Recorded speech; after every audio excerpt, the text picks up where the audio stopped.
Okay, so I'm going to start my speech in three, two, one. Okay, so this debate cannot be about foreign coaches are better, so we want foreign coaches. I think the debate is clear. This is only about like national team positions. So maybe if you want to talk about capacity of foreign coaches, it's something we could easily get help in other capacities like sports scientists, tech consultants, short-term trainers. All those things that it can't really be about foreign coaches are better, right? So I think like what we are going to prove on our how we think that their creates a dependence on foreign coaches, right? And how African coaches are able to perform even better, right? And perform these particular positions if given the right trust and if given the right investment. So that is the debate, right? So I think four things I'm going to talk about in this debate. Firstly, and I think this is the most important, so listen, it's about how our world creates a sustainable local sporting ecosystem, right? Because I think the essence of African football or African sports in general, right, has always been that we are kind of under exaggerated, right? Maybe we have not reached the peak that we are able to reach. That is why maybe even that is why like the biggest tournaments like AFCON and all those things are like literally talked down upon. It does not have the rep that African sports needs to have, right? But we think the reason why this particularly happens is that we don't have sustainable local sporting ecosystems, right? Because their world creates a dependency cycle, right? This is because we spend huge amount of monies to continually hire these particular foreign coaches. And if maybe they do something bad, we have to fire them and continue the cycle, right? What this means is that you lack the capacity to you lack the capacity to build like local coaching structures on the ground around African systems, right?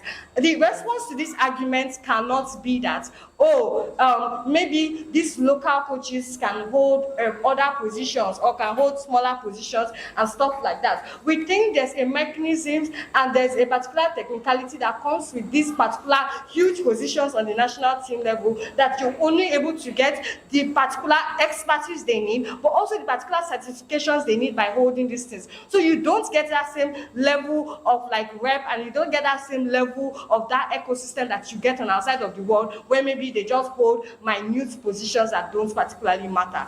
What's your point? If the goal is to develop local ecosystems, this debate has to be about the local leagues and all of those things. It cannot be about national teams. Okay, this is ridiculous because at the end of the day, it's a whole country, right? So the national team is literally due to like the national team reflects also how like the local leagues look like. That is why they have things like talents, like scouting and stuff like that. So we don't think that it is particularly possible, or they cannot come and separate both of them and say, okay, the national team is going to be better, the local leagues are shit or something like that. That doesn't make any sense. We think that both of them are going to reflect on each other on our side of the world, right? Because again, you can't say maybe these people should hold these positions in the local leagues and not national teams, as I said, because the national teams come with particular certifications, it comes with particular rep, and it comes with particular experience that you never get in that or their alternative world, right? But we think that what this means is that you're continually reliant on foreign, like the foreign cycles and foreign coaches, all those things. We think that that is particularly terrible for like building the rep of Africa sporting as a whole. Franco. First of all, I don't personally think that local coaches are bad. I do think that foreign coaches are extremely good. I think that sporting techniques are fluid, so they need to open your doors to allow dynamism to happen.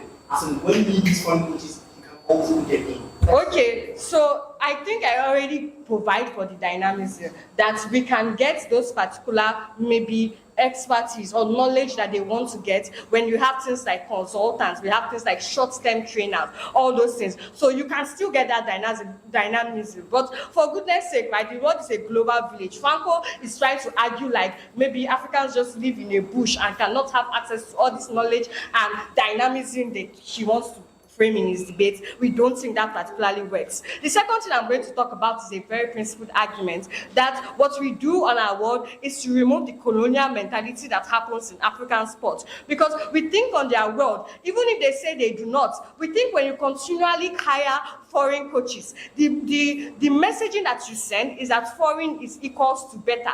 And this reflects in every area of our lives, like right from like the local, that we adopt Western education, we adopt Western dressing, all those things. This reflects in how you also like do particular better positions on African sports, right? We think what this means is that you send the wrong message that automatically foreign is better, and we think that's a particular symbolic message that we do not want to send, right? What we think on our side of the world, why you particularly owe it to these African fans, to Africa, to hire African coaches, is three things. Because we think that first of all, African players are the ones that particularly continually use their sweat, their energy to like rep up your national team and your sporting system as a whole. Secondly, African fans are the ones that fund and actually support African sports. We think that on a mutual level of like legitimacy, you owe this to them to also reflect it in leadership, right? We don't think that, as they say, monkey they walk and baboon they chop. That is their world, basically. We think that we think that we don't like that's their world, right? The third thing then I'm going to talk about is how money should remain in African sports, right? Because we spend huge amount of monies to do things like to hire them, pay their salaries, termination pay, like even when we fire them, luxury accommodations, like how we literally treat them when even they come and do things particularly on our land, right? We think that the reason why this is bad is that there's an opportunity cost to this. So for every money that you're spending on hiring foreign coaches, the things like youth sporting academies don't work, have funding. Certifications that could go to African expertise don't have funding. Facilities are poor. For goodness sake, Nigeria is like the biggest nation in Africa, and we don't have like a good stadium. Like we think that you get that opportunity cost instead of hiring foreign coaches, use it to actually develop Africa, right? But also the last thing is that we think that there's a politicking that happens in African sports, right? On the side of the world, local coaches understand these politics better and are able to adapt more to the system. We don't think you get that kind of understanding from foreign coaches. My partner will expand more on this. Proud. Yeah.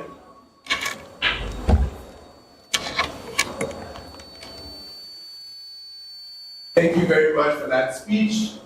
We call on the leader of opposition to start the case for the opposition.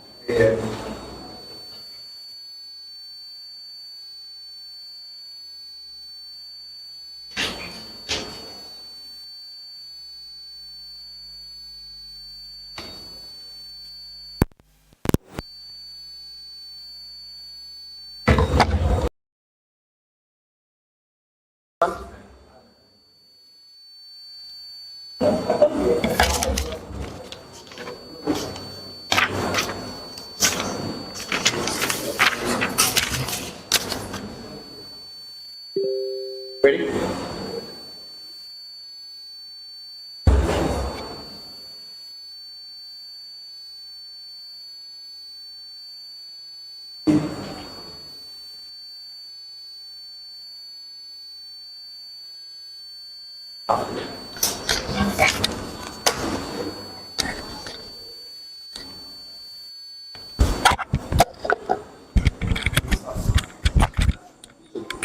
Yeah. So there's fluidity in sports techniques and sporting as a whole. What I mean here is that for especially national teams that have go to competitions which are like occasional, so for example the World Cup, the Olympics, etc. There's around the problem here is that it's unlike the local leagues and local domestic leagues that always have, you can always have a constant way to observe techniques and have people learn the system over time. The point here is most competitions demand different tactics and techniques by geography, by the competing teams, etc., etc. The idea is that you need to open space for allowing dynamism within your technical team, your sporting staff. They see that you can leave like scientists and what you call it, psychologists, etc., for other positions, but limit the head coach position for local coaches. What I'm going to analyze is to explain how most of these guys come with their teams. So if you take out a foreign coach, you are less likely to get foreign people for other positions, etc. But this frame is important because I'm going to analyze why award leaves room to allow and accommodate dynamic accommodation or dynamic techniques or dynamic individuals who can fit particular contexts of national teams. Your world that creates a stagnant metric and says that we are only allowing local coaches, forces you to select from a pool even if they are inadequate skill sets over there. Like I said, I don't think local coaches are terrible, and I don't think foreign coaches are way better than local coaches. But I think it is very, very antithetical for you to limit or close the gap, for your doors to allow possibility of choosing outside the local space so that you can be able to win competitions or you can be able to progress within those competitions. That's why we argue this. Then, before that, mechanizations on what it means for these guys to prevent foreign coaches from coming, and then the argumentations in that regard. 4 things. 1, they put a ban on allowing foreign coaches totally. What this means is that they put a ban on allowing the teams that come with foreign coaches as well. Why is this happening? Because most of the times, these coaches come with a whole team themselves. Why is this true? They work with a group of people. So, for example, most of these coaches suggest assistants, technical staff, etc. They usually come with a whole team of people. Eduardo, all other Ghanaian coaches, etc. have a whole team they work with. This is because your role as a foreign coach, as a national team coach, is also dependent on the input of these other people. That's why mostly they have a say. The idea here is that you don't only limit your top role from allowing other people to bring in newer ideas outside of the scope of your local settings. You also limit all other possible positions as well, which is less likely. The argument is that, well, you can always get these people outside of the space, even if it is even if you don't allow foreign coaches, the head teams to be foreign people. The most problem is that there's mostly inconsistency with tactics. So there's internal frictions or etc. Because the foreign coach has an understanding about football in this way, the local coach or another person has an understanding in that way, etc.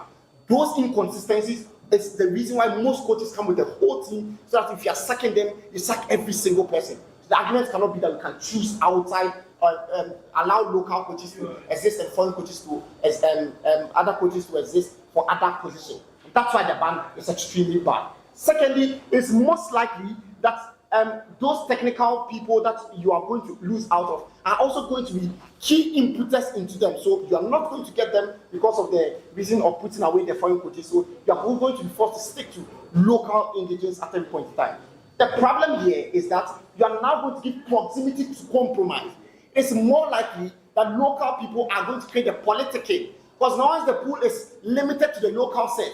For developing nations like Africa, there's always a poverty trap that causes people to want these lucrative positions. So people start bidding, people start lobbying, and now it doesn't become about who is most efficient. It becomes about who has the higher, who has the higher, deeper pocket to give out money, or who is going to give out. It means you don't center these things on who is capable. It's now about who has the deeper pocket.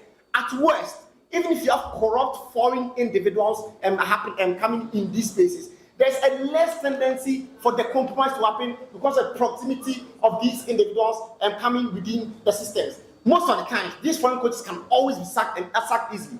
Do you know why? Because they don't have roots of people who try to lobby and keep them in power, like politicians, etc. Notice, these individuals within local settings who are selected usually have very strong political and powerful backing within the systems, and that's why even sacking them or seeking accountability, the idea of politicking is more on their side. The comparative is way, way better than us. Before that closing. Yeah, so what I am not sure about is why, when we are selecting a foreign coach, however, the political incentive goes up. Oh yeah, I think that's what I was explaining. I think it can happen in my world, to be honest. First of all, I've proven that it's higher in your work because of proximity and how these people usually have rooted political powers or individuals there.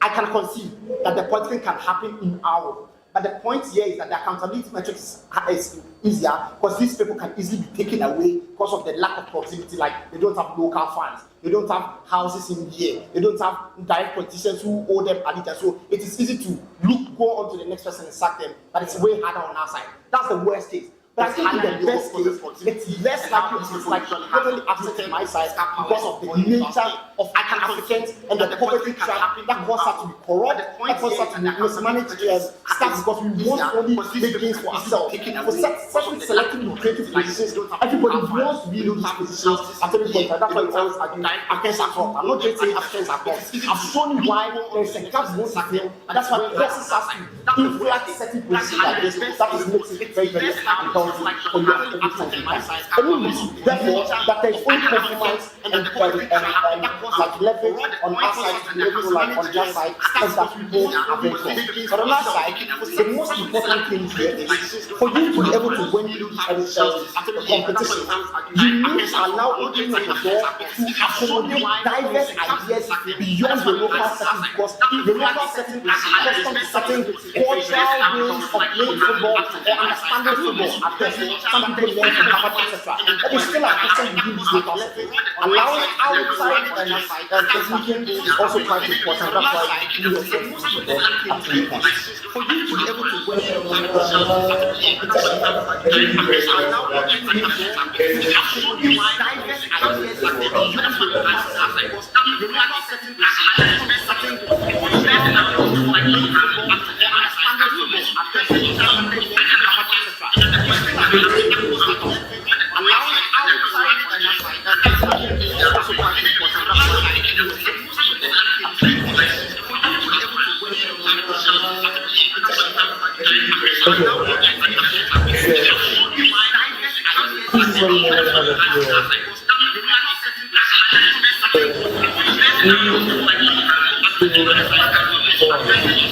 This explains to you that if there's a need for different challenges, you can ask for it.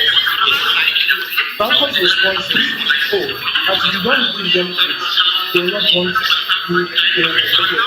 Listen to me. If there's someone who, for example, the sports science, the sports neurobiologist, and they come to him that I think your work is great, I want you to be a national team. So he says, oh, you don't put a very good for me, I'm not going to do the work. That's not how it works. Yes, a coach may be able to assemble a team, but the issue with even that model is that that team is probably full of people who are friends, people who are unstable, you're not necessarily people who are good and can call them out. If it means we dismantle that system and pick on our own and force them to work together, then so good. The second thing he explains to you is that what you can spend in paying one foreign coach, you can use it to hire a whole team of locals. If there are cases that you can only stick with locals, please explain to you why that's true. Why? That money can be used to send coaches in other local talent house to join them. You agree that you may be in the short term, it means massive losses in success. At AFCON, and maybe the World Cup, and we explain to you why it is so. Secondly, we explain to you that we can do things like people have coaching academy and allow our coaches to go through that training and mark. Thirdly, competition says that we allow locals to be there. There will be politics. I mean, not African business government, but listen to me, hey, if there's a lot of, you said there's a poverty cap, means hey, there are a lot of people competing, trying to better themselves, just so they can become coach. You don't think that the barrier is so high. Secondly, even if you believe him, on our side, even if Franco knows that there's political, it means you will be quick to call them out. And think about it. The Franco is right that people will already outrage that we are not picking foreign coaches anymore. Not as a local coach, the people in the country would even be more serious about monitoring the selection process. This means that the government is less likely to be as corrupt as he says.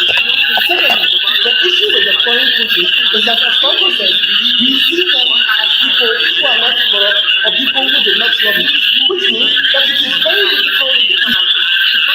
The idea is that we are good anymore. Wrong.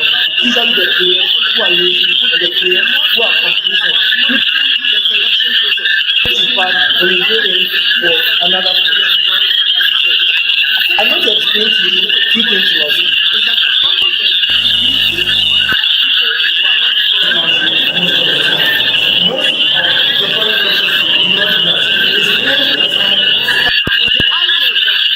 Other job in Europe, South America, and other parts of the world, and sometimes come a week to the mark, like we had Milo fans doing in Ghana sometimes. It means A, they have offloaded a bunch of their work to Franco's work, they are team. What it means also is that it makes most African teams scramble a lot when it comes to selection to pick diaspora players, because that is where the coach is, and that's who he's seeing. He's not seeing the second division, the third division, the third division players who are talented because he wasn't there in the very first place. Listen to this comment. I want us to be very clear about the comparative, because I want you to understand that even the idea that African coaches will have deficit is something that is going to exist in the West. Why is it true? Listen to this comment. In this AFCON, we had Mali, we had Morocco, we had Senegal, we had Egypt. They all have African coaches. The idea cannot be that once you have an African coach, they will not work out. Secondly, think about it. When you have to go and check the AFCON, everybody who has won the AFCON from the last four AFCONs are all trained by local coaches. What it means is that they have the talent, they just don't have the opportunity. And he tells you if you invest even 1/3 of those amounts in the coach, how to second explain the idea cannot be that once you have an African coach, it's a talent.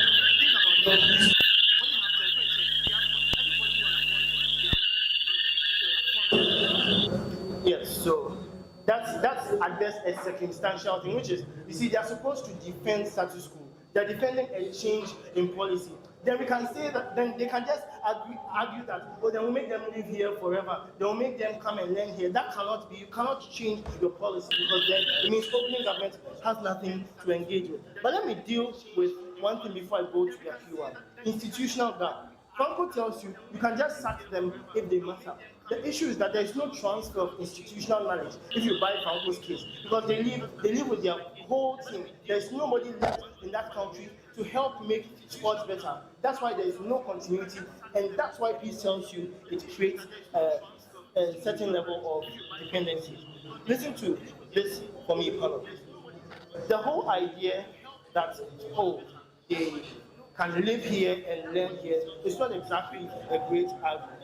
The first thing I want you to know is that most of them are not used to our playing systems, i.e., they usually play in colder climates. B, they usually play on smoother grass and better pitches. What it means is that they don't know how to play when the pitch is 45. That's why you had the guy before Milo. We're playing a match and he says it's too hot. He wants us to stop the match, because even he as coach cannot stand the heat in this country.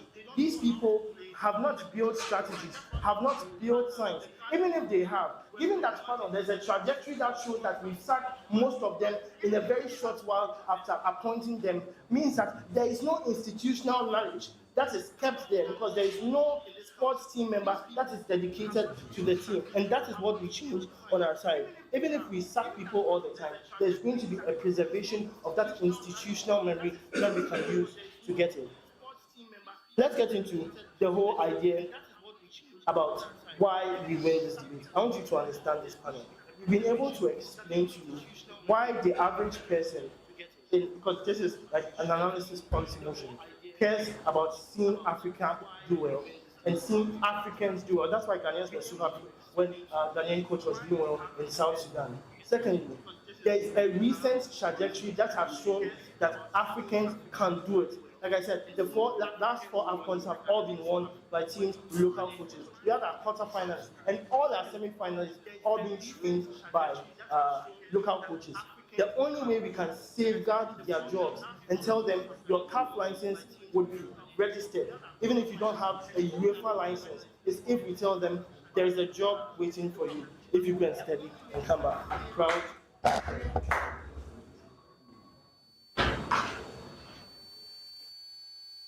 Thank you very much for that speech. Now follow the member of No. Sorry, You need a second speech, man. That's what anybody did, yeah.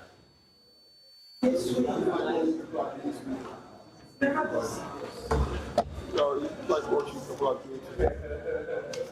All right, let's welcome the yellow to finish the case for.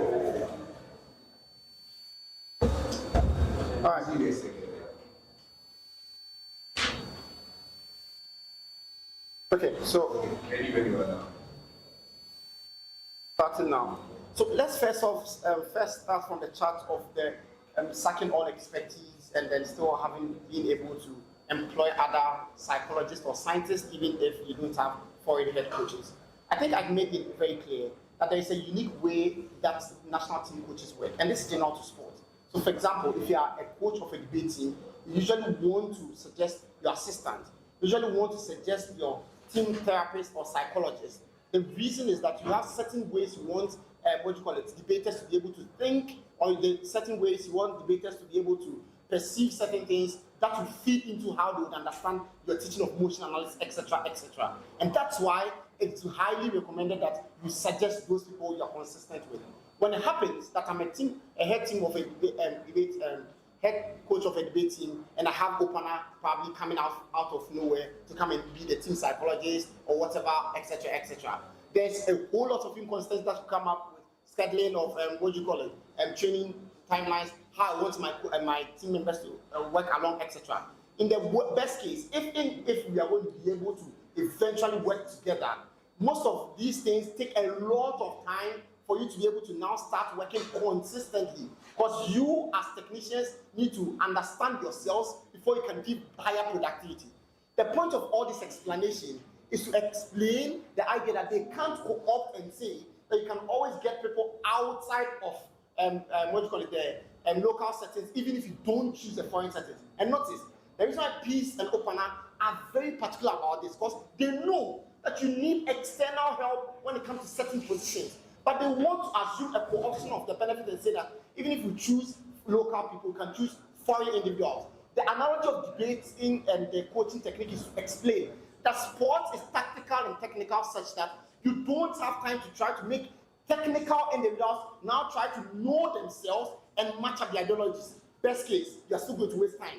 Worst case, there's an inconsistency, clash, or maybe power conflict such that there's a loss of productivity when it comes to within their teams. But let me be petty and say that you could have extreme cases, racism, etc. happening, and all propaganda about white people, a white person now showing superiority, and the black man wants to be better. I think all these unnecessary chats don't need to happen in a world where you force the people to be local head coaches and say, I'm going to choose people outside. You cannot co-opt that. If you want to have the foreign people, I've told you, it works as simple as that. Every coach, every head team of every single coach always has his technical bench they propose. They can always give out positions they think won't affect the direct productivity of teams. You can't have a co-option of that at every point in time. But then there's another chat from them to say pay gaps are very ridiculous when it comes to employing foreign coaches, because you need to pay foreign coaches way more than you pay local coaches. It's a lie. Why? Because it's an assumption that foreign coaches are going to actually take more. Like, it's not true. Like, foreign coaches can take lesser than local coaches. Like, we see this happening. The English team don't take as much allowance as the Ghanaian team. You can't say because it's England, they take more. The English coaches statistically don't take more than what Ghanaian coaches take. Pay gaps cannot be the ridiculous action. Then, assuming that is true, they say that because you are paying them more, you reinvest that money into other things that you can't always have. The point of reinvesting the money is to get a win. So if employing a coach and paying more gives you the win, I don't see the moral justification as to why they still want to limit themselves to the local entities. At the end of the day, you are really going to get the win. Notice, they don't reject the premise that there is a need for these foreign talents, because they explain even their scientists, etc. They only say that there's likely politicking. I flip it and he says, why can't we have a debate without politicking? Peace literally was the one who argued it. I flipped it and made it an argument.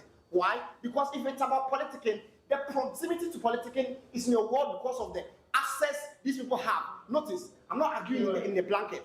If you have Otuado has Ghanaian families. Otuado has Ghanaian lineage. There are people in Ghana who know him. There are probably people in political space who know him. There's a chat. He can easily speak Chi with other people. I'm mechanizing these things to make you understand how it is closer and easier for local people to be more involved within politicking, because at the end of the day, these local coaches probably have to go and vote for a political party.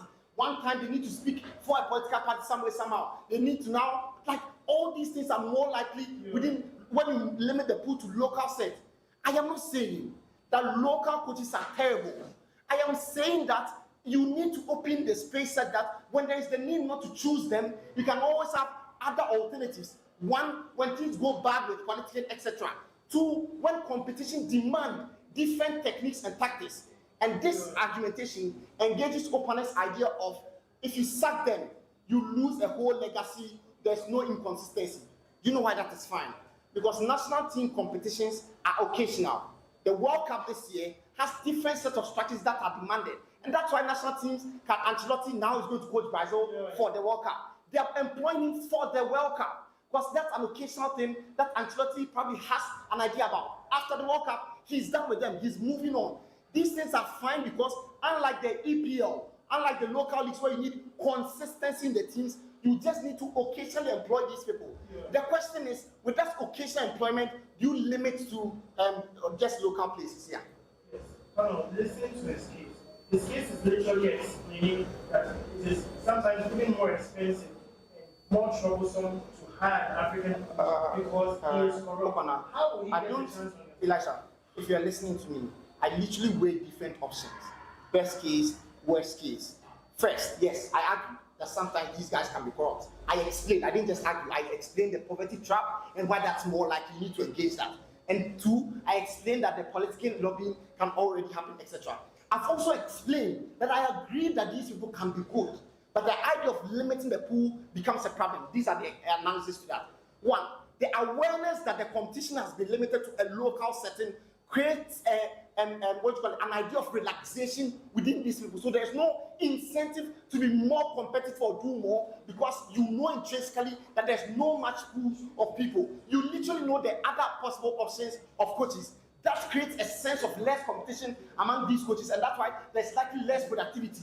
The other option of opening up means there are myriads of options that they know they can be taken out. But aside that, they know that they have a local support, that these coaches know that there is a local support. So they might be good, but there's less incentive to be better because of the limitation and the influx that only is limited to a local set of people. Our world opens this up, creates a sense for them to do better. So even if they are not corrupt, there's less likely productivity because you are not able to open it up to every other person to create that sense of competition.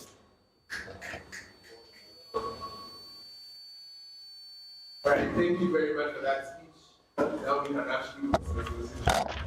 We'll follow the member of the here. It sounds like you've been waiting for I for some weird reason was here. How that's right. How far?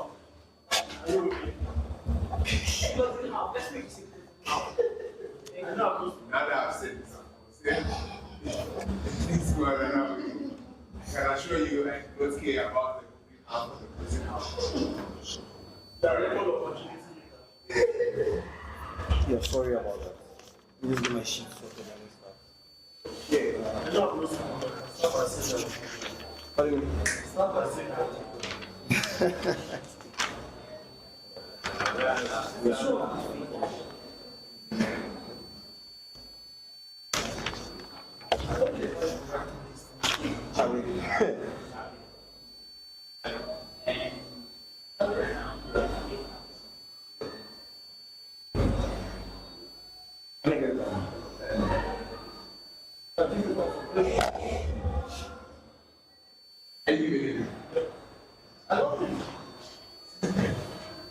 That's cute.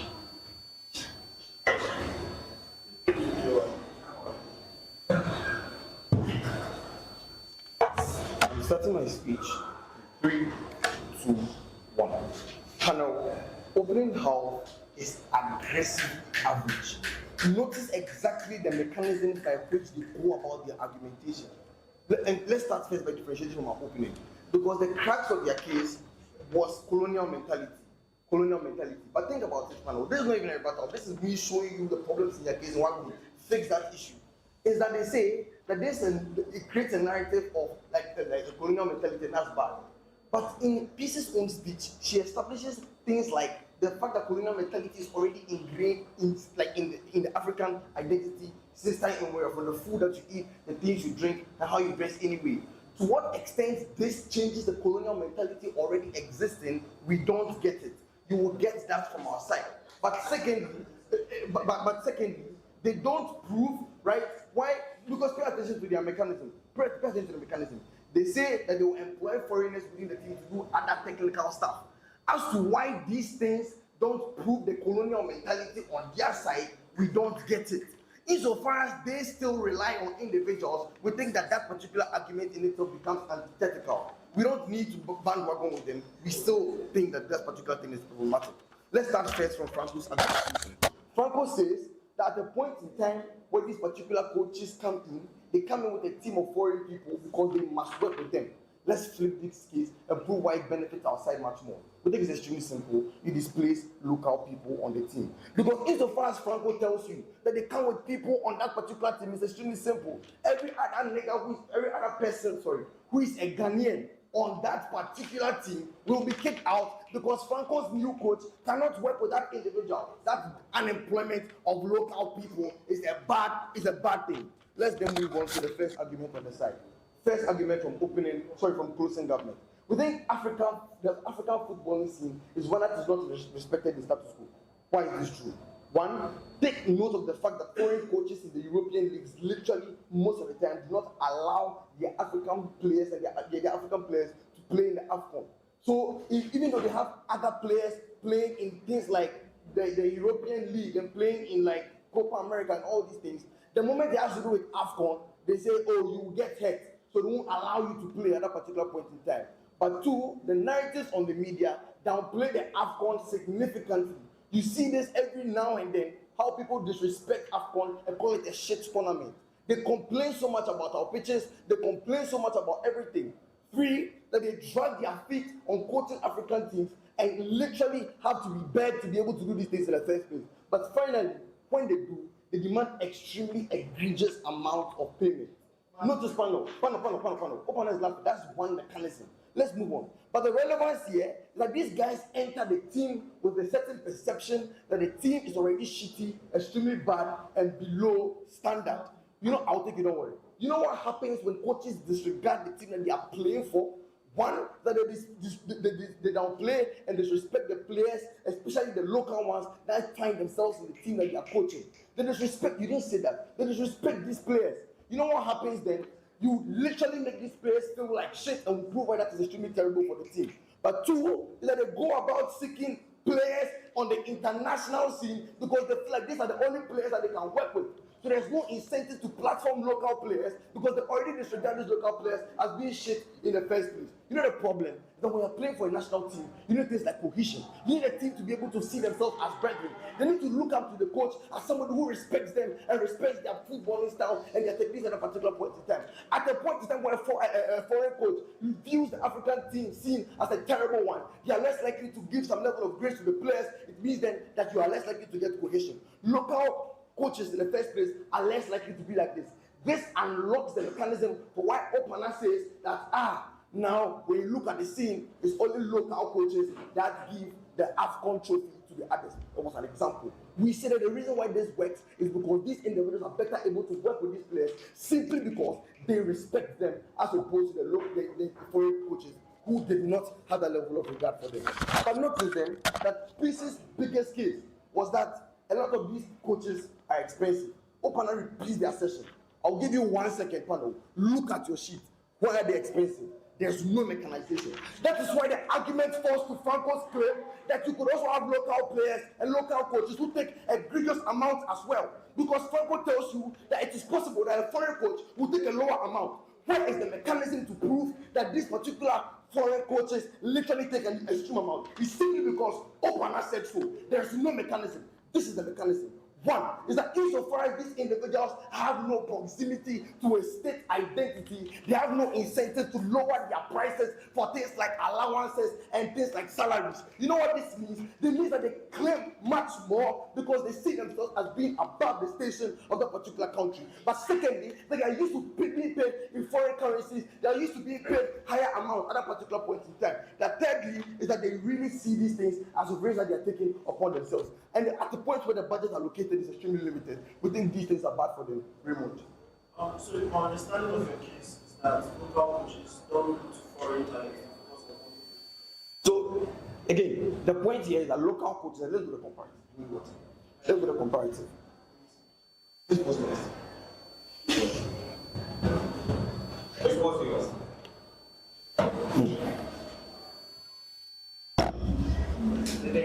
Yes, fine. Yeah, so let's do the comparative. I went over my time, so let's continue. Yeah, so let's do the comparative. The comparative is extremely simple. It is not to say that local coaches in the vast majority of instances will always go for local players, but that they are more likely to give them opportunities to play on the team because they respect them much more. You know what is good? You platform local players, you give them opportunities to build brands for themselves. This is not an active debate. This is utility that would not have been gotten in a world where local coaches most likely would have not gotten these opportunities in the first place. This is the first local coaches got this opportunity, the implication that they are likely to get for these local players. Why is this true? One is because they play with them in the local leagues. They understand their footballing dynamics. They have experience with them, and they are more likely to be more respectful of these particular individuals. We think at that particular point in time, they are more likely to go for these individuals. We think that is much more impressive. And the last point, we think the quality of the team is not reliant only on the coach. In the vast majority of instances, things like the quality of the starting 11, things like the quality of training facilities, etc. are things that improve, in fact, things like fixtures are things that improve upon the quality and ability of that team to succeed in the league. You know what happens? At the point in time where we continuously fixate on these particular coaches, the success of the team becomes the success of the coach because it becomes the glory of the coach. It was the coach that brought the victory and not the team. If it's a local coach who doesn't bring a symmetry of prestige, it means that it becomes a team effort and the success of the team, not the success of that particular coach. Thank you.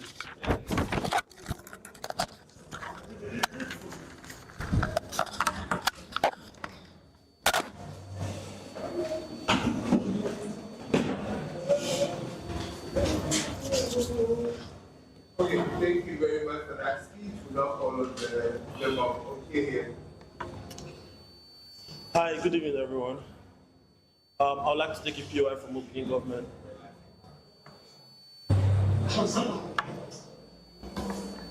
I'm so sorry, this is the gayest human being. Like me telling me the laugh. Is that homophobia? No, I'm just Equity. I'm just saying this is the gayest room. Homophobia? No, I didn't say it's not homophobia. It's an astute observation. Exactly.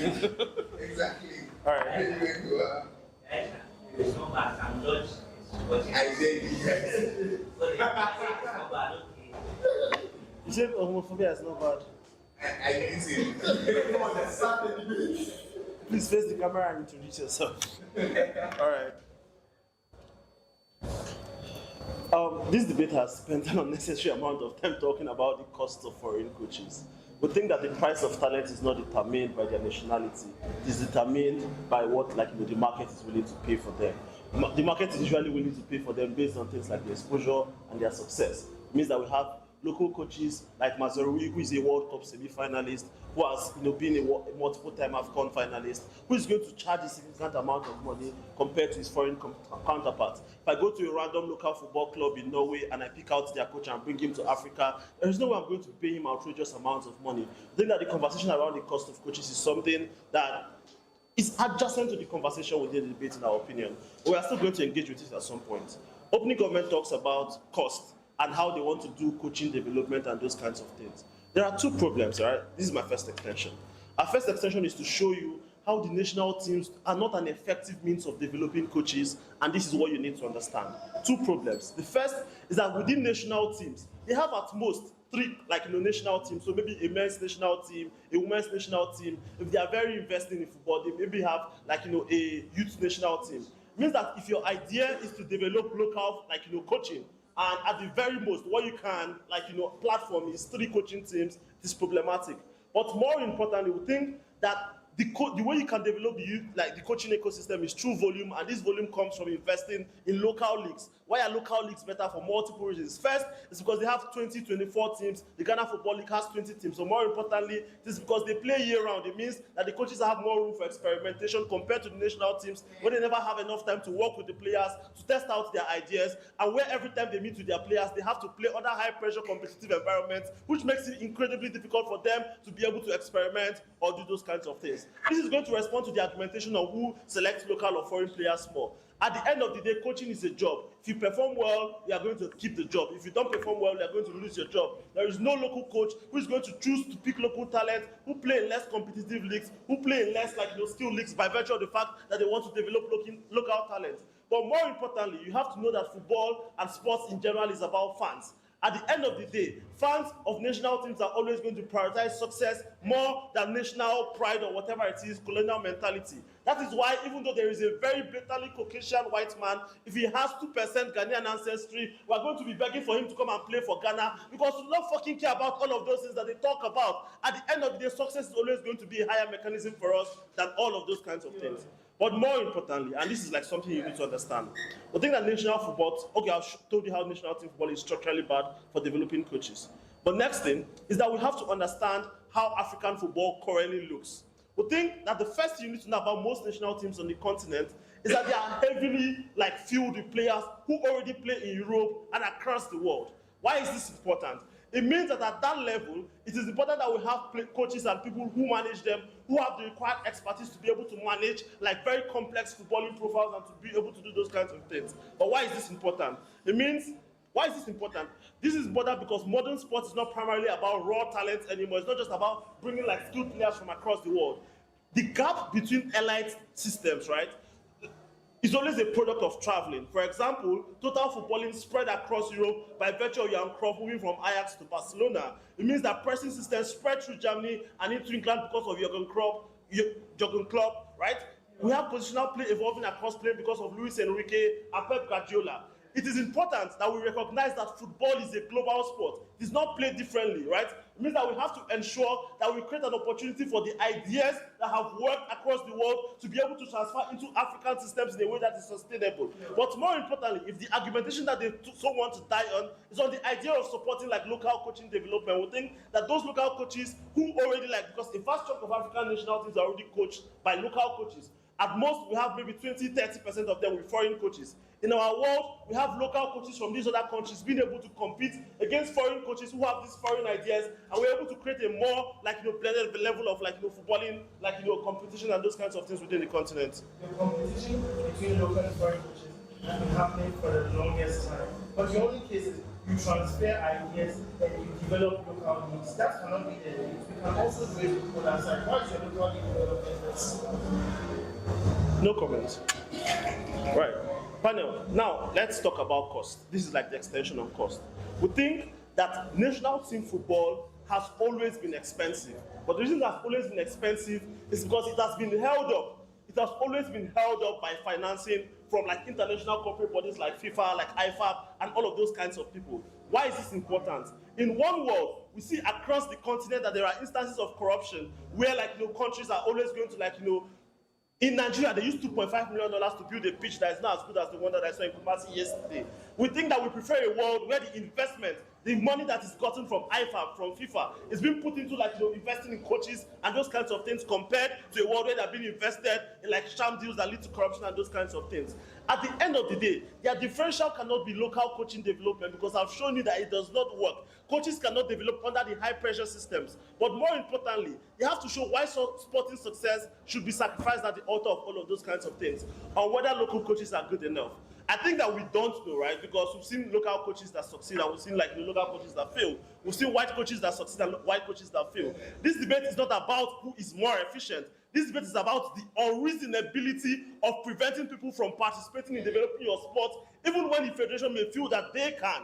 This debate cannot stay at the level of, are they able to win or not? Why do we win this debate? Most importantly, We tell you that if you want local coaching development, if what you want is to develop local coaches, then you cannot look at the national teams, because national teams are bad for that. They are high pressure, they will be sacked the moment they lose 2 football games, and it's not the best place to develop them. But more importantly, we tell you that for us to be able to develop and to be able to compete at AFCON, at CAF, at like the World Cup and all of those kinds of things, we need to allow for the filtration of global sporting ideas down to local local national teams and those kinds of things. We best achieve this in a world where we are not opposed to the idea of foreign coaches coming, not just as people who are able to support one local team, but people who are able to provide unique competition, fresh perspectives and those kinds of things for those other countries. The way up for you has to be this. Are you convinced at the end of the day, and you go to hell if you lie, are you convinced at the end of the day that these guys managed to marginally develop local coaching ability? They don't. Are you then convinced that there is any marginal utility on local football by virtue of that? You cannot be convinced of that simply by virtue of the fact that they are still going to rely on foreign players, because at the end of the day it's a job and they don't want to be fired. Thank you very much for that speech. We'll call on the government to get the debates for government. On the lighter note, I think telling good judges that you're going to hell is funny. What if a judge is already going to hell anyway? I'll take credit for it. Fair enough. All right, ready when you are.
Okay, let's start now.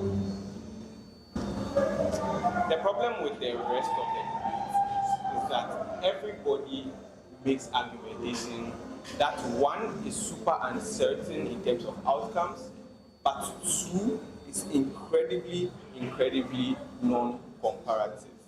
Let's start from our opening. Our opening says that there's a crucial bit of experience gaining that is needed for African coaches that they can only get when they occupy the unique position of being head coach. They don't think you can get it by being assistant coach, they don't think you can get it by coaching other teams, all of those things. Fair, there's an extent to which that could be true. The question though is, one, how many people are likely to get these roles? How much time are they likely to get in these roles? What is the guarantee that you are likely to get a return on investment that makes it such that it is worth potentially trading off team performance for years? Because Opana's claim is that this thing stops us from sacking African coaches like maybe after every 2 years or after every tournament, which means that for its outcome to happen, you need to commit for a significant amount of time. Given that, you need to have done a lot more work to explain why the return on investment, i.e. maybe how much experience you will get to give back, would be so significant that they become debate winning, and all the outcomes on like maybe they'll lose and all of those things on opposition become worth it. Crucially, there's a lack of explanation why that is true. The second thing Matthew explains to you about why they are non-comparative is that for argumentation on colonial mentality and those things to have worked, they needed to have gone a harder line. That is to say, they would not allow these people within the confines of the conversation whatsoever. It's just that it cannot just be the head coach, because for the most part, people understand that these things are collaborative efforts. It's why when Otuado was coach and we had Chris Hutton and some white people supporting him, everybody was asking themselves how much of the tactics is the white coaches and how much of the tactics is his. So for you to done a lot more.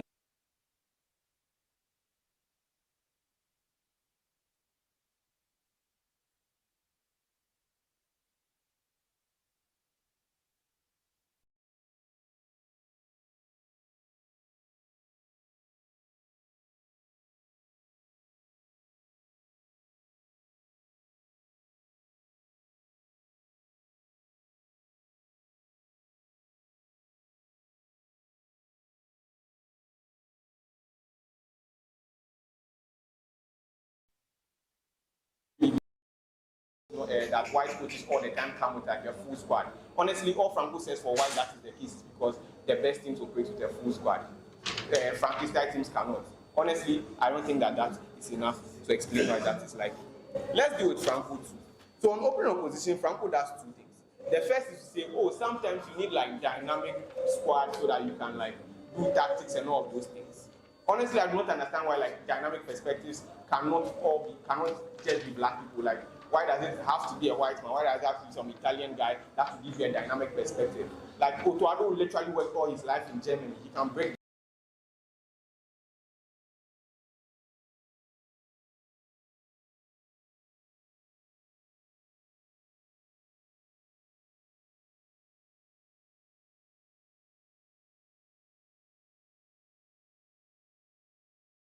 that.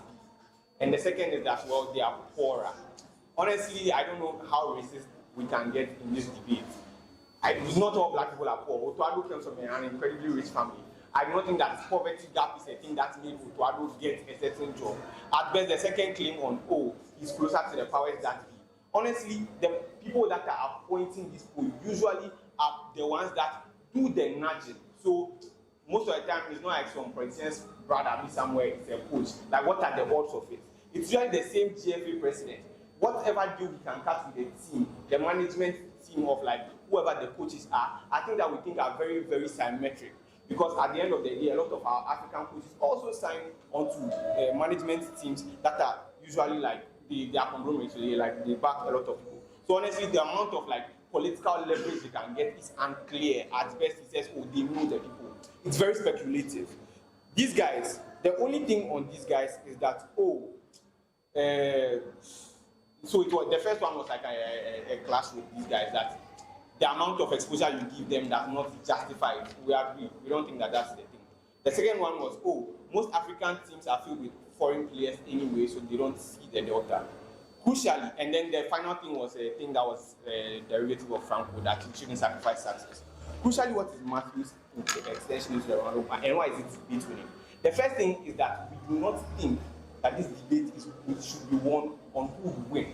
Because the factors that affect winning are most of the time incredibly beyond who the personhood of the head coach is. It gives you four things about it. First of all, it is usually context or tournament based. So the lineup you get, the teams you are likely to meet. If you meet with teams along your journey, it's likely that you go far. It's likely that you probably win. So England, across the last 4 years, have gone to every final. But everybody constantly talks about how the lack of draw was always helping them. But secondly, the squad you get, it's why there's something called golden generations in sports. So if you have a great squad, you are likely to go further. But finally, contextual things like refereeing on the day, was your star player sick? Was he angry? Those are things that are big and beyond what your singular head coach can do. Especially given that things like tactics are not things that are esoteric and people cannot access it. It's the same coaching courses that everybody goes to. It's the same football that everybody watches. Unless there's something esoteric that somebody can get somewhere that is only locked in the brain of the head coach, I don't think that winning is dependent incredibly on head coaches. What does Matthew then tell you? He tells you that what you get to do is an orientation change that can help with the narrative that African football is shit, which affects the ways in which these teams function. He tells you that the only thing that is within the control that you can directly link to the coaches that they contribute is the relationship or the vibe of the camp inherently. Matthew tells you that when you hire somebody who already is predisposed to see the job as a hit to his career, because usually it's about CVs. If you coach a certain team, how much do they contribute to your CV? Are you likely to win if you coach Ghana or not? The fact that they know that they are unlikely to win means that they see it as a hit to their CV and are only taking it because there's no other option. Crucially, then it means that they are unlikely to treat these players with a certain amount of respect, especially for the local players that are likely to pay. What man tells us is that from the comparison, we are likely to improve the ways in which they treat these players. So people like Richard Oforia and their likes are more likely to feel more trusted and perform better. Crucially, that's the most likely and certain outcome CG thinks they need. Thank you very much for that speech. We call on the opposition for us.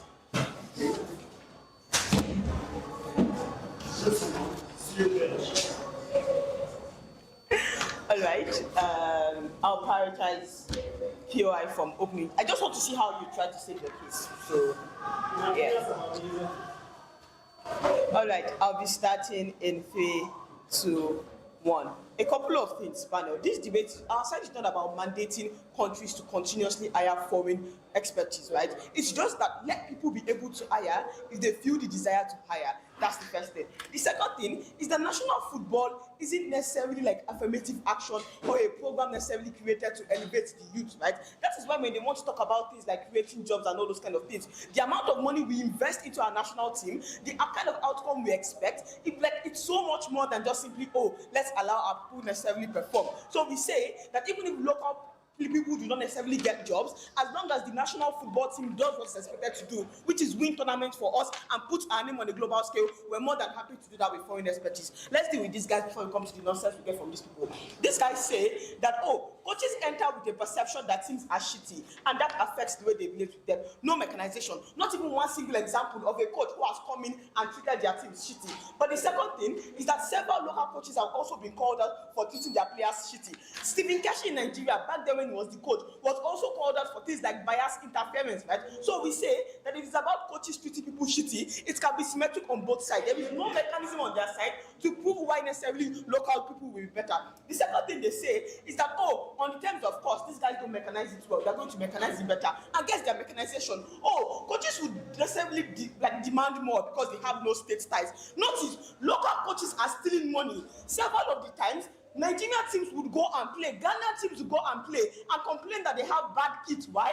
This shows you that local coaches are so greedy that not only do they even demand more allowances, they even steal players' allowances and steal players' benefits. That tells you that there is no world, if we're talking about cost, that their side is necessarily any more cost effective. The third thing they talk about is local players and what necessarily local players can get, like platforms. We tell you that when it comes to national teams, even local coaches at no point in time would ignore a global talent from somebody from the Ashanti region. It's not possible. If the person who is going to play best is a Ghanaian who has lived all his life in the US, trust me, even a senior coach will still very much go with that. We see no reason as to why, oh, they're going to prioritize blah blah blah. It's something that very much makes sense. These guys have no extension, right? And which is surprising because this guy did a whole lot of rubbish. But let's talk about the rubbish these guys did. I'll take your prayer later. Let's talk about the nonsense they did. The last thing Opana tells you is, oh, African teams have won AFCON with local coaches, right? Can you ask yourself, if we're hiring foreign expertise, but we also still have local coaches who are taking our teams to AFCON, doesn't that tell you that we don't have a problem of developing local teams? Because, like local coaches, because we already have coaches that are doing fundamentally good things. If anything, the competition that currently exists is a ginger for them, because now that they know that they have foreigners competing for their jobs, they are more likely going to bring their A game. That entire case is something that is very much nonsensical. The second thing they tell you is how foreign coaches don't live in the country, right? So, you know, it's money wasting and everything. Recognize that international competitions comes in very short time window frame. I mean, for fuck's sake, you're not going to expect them to start training for AFCON 2 years to AFCON. But secondly, a lot of our players on the team don't even live in the fucking country. How many of the people on your Ghana national team live in fucking Ghana? Majority of them are across Europe. So of what benefit is a coach who resides in Ghana to us? Majority of their trainings are already transnational. So that is, our system is already optimized in such a way that it can accommodate every single person's schedule. So for those playing in Saudi Arabia, for those playing in England, they find a way to necessarily accommodate them without you that where our coaches necessarily plays is not exactly something that is hard. But the second thing is that we think that sometimes the distance is very much beneficial, because recognize that if the coaches continually dwell there, they are more likely going to get caught into things like local federation politics, things like ethnic balancing pressures, media populism, and all those kind of things. So even that distance, right, and they're not getting so involved locally, is something that at the end of the day is very much good for them, right? But what is another thing they tell you? They tell you that local coaches necessarily understand the politics and the culture better.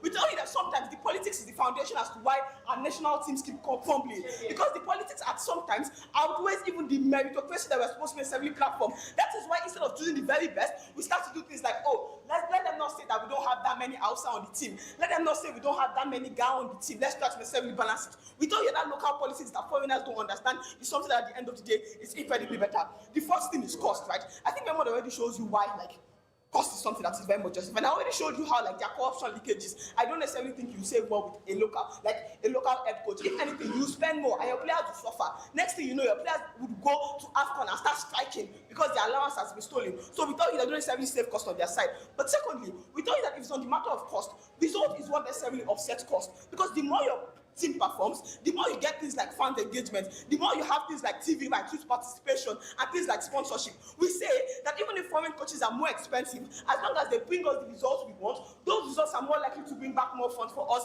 and that necessarily justifies the cost. The last thing that they want to talk about is dependency on foreigners. Panel, dependency isn't caused by foreigners existing, it's caused by a lack of failing to develop local leagues. And that is why, even if you necessarily remove all the foreigners, you're not going to have, even if dependency does not exist, the kind of dependency you have in their world is on weak structures, right? So we say that you can still necessarily break the cycle of dependency by doing things like fixing your local leagues. The reason why dependency exists is not because foreigners exist, but rather because the people you have locally cannot compete with those foreigners. We tell you that it's better for you to necessarily fix up, right, and still allow these foreigners exist so that competition can exist. Save your case. Honestly, I still call that these guys don't have extension. But also, we explain that if you weren't here, even if the league develops to a great extent, you won't be there to see it and pick them in the very first game. Panel, the idea that, panel, first is first.